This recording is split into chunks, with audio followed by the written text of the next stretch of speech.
മാറിവരുന്ന ജീവിത സാഹചര്യത്തിൽ അവശ്യ സർവീസായി മാറിയ ബാറ്ററി മേഖലയിൽ സാങ്കേതിക വിദ്യാഭ്യാസ സമ്പ്രദായം നടപ്പിലാക്കണമെന്നും ടാക്സ് കുറയ്ക്കുന്നതിന് ആവശ്യമായ നടപടി സ്വീകരിക്കണമെന്നും നിത്യവും ഗതാഗത തടസ്സവും അപകടവും നടക്കുന്ന കാഞ്ഞങ്ങാട് പട്ടണത്തിൽ ഫുട് ഓവർ ബ്രിഡ്ജ് സ്ഥാപിക്കണമെന്നും കാഞ്ഞങ്ങാട്ട് നടന്ന ബാറ്ററി ഡീലേഴ്സ് ഡിസ്ട്രിബ്യൂട്ടേഴ്സ് അസോസിയേഷൻ ജില്ലാ സമ്മേളനം ആവശ്യപ്പെട്ടു.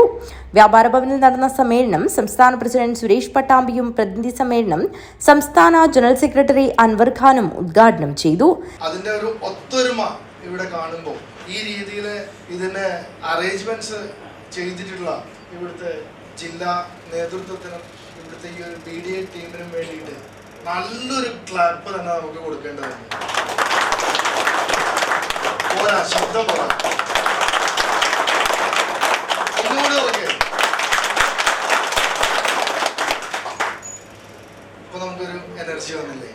ഈ എനർജി എന്നും നിലനിർത്താനും ഇതേപോലെ ഒരുമിച്ചിരിക്കാനും ഒരുമിച്ച് നമ്മുടെ കാര്യങ്ങളെല്ലാം ഷെയർ ചെയ്യാനും പരസ്പരം പങ്കുവെക്കാനും നമ്മുടെ കൂട്ടത്തിൽ ഒരാൾ തളരുമ്പോൾ താങ്ങി നിർത്താൻ വേണ്ടി ഈ സംഘടന എന്നും പ്രയോജനപ്പെടുത്തുന്നത്. ജില്ലാ പ്രസിഡന്റ് KV ദിനേശൻ അധ്യക്ഷനായി. AAWK ജില്ലാ പ്രസിഡന്റ് ഗുണേന്ദ്രലാൽ സുനിൽ മുഖ്യാതിഥിയായി പങ്കെടുത്തു.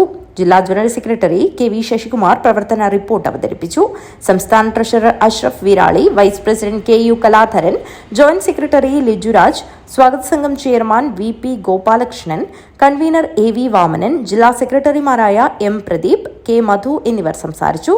പ്രതിസന്ധികളെ തരണം ചെയ്ത ബാറ്ററി മേഖലയിൽ പ്രവർത്തിക്കുന്ന R സത്യഭാമയെ ചടങ്ങിൽ വെച്ച് ആദരിച്ചു. പുതിയ ഭാരവാഹികളായി KV ദിനേശിനെ പ്രസിഡന്റായും, VP ഗോപാലകൃഷ്ണൻ നായരെ വൈസ് പ്രസിഡന്റായും, K മധുവിനെ ജനറൽ സെക്രട്ടറിയായും, M പ്രദീപ്, വിജയൻ നായർ വെള്ളരിക്കുണ്ട്, രാജേഷ് ഉദുമ, സത്താർ കാസർഗോഡ് എന്നിവരെ ജോയിന്റ് സെക്രട്ടറിമാരായും, V ബാബുവിനെ IT സെക്രട്ടറിയായും, AV വാമനെ ട്രഷററായും തെരഞ്ഞെടുത്തു. News bureau, Kanhangad.